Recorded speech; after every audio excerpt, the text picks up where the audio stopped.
Although the fort is surrounded by hostile forces, ancient accounts report some groups of Christians make a getaway. But how? Archaeologists discover the answer 7 centuries later: a subterranean escape route for members only. Crusader knights take the tube out of Acre. This extraordinary tunnel was discovered after months of exhausting excavations. It runs for over 1,000 feet from the fort to the edge of the Mediterranean. The tunnel connected the Templar castle in the west to the harbor in the east. The tunnel was built by an elite group called the Knights Templar. They're sworn to protect pilgrims, but apparently there's nothing in their contract about sharing their exit strategy.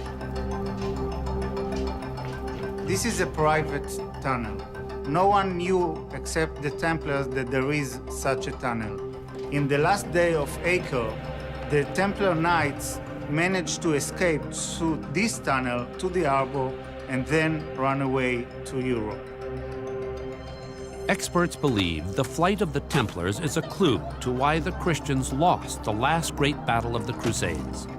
According to one account, they would not have lost the city had they but helped one another faithfully. But when they were fighting without the city, one party would run away and leave the other to be slain.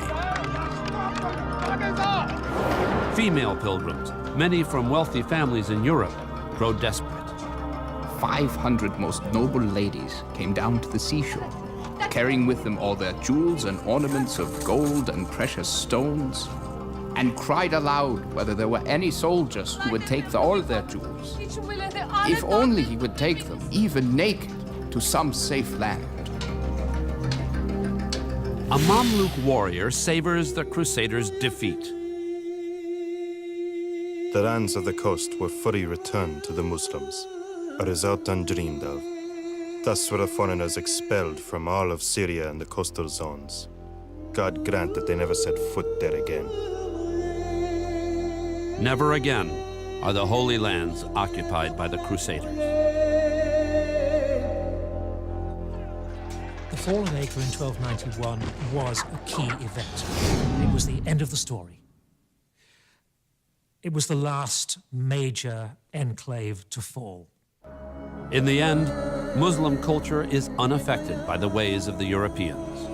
The impact on the Muslim world was minimum because here was a civilization already at a peak. And what they brought, the Europeans and the Crusaders brought to the Middle East, was simply ideas of war, and warriors, and sometimes brutal savagery. Their dream in ruins, the Crusaders leave the Holy Land.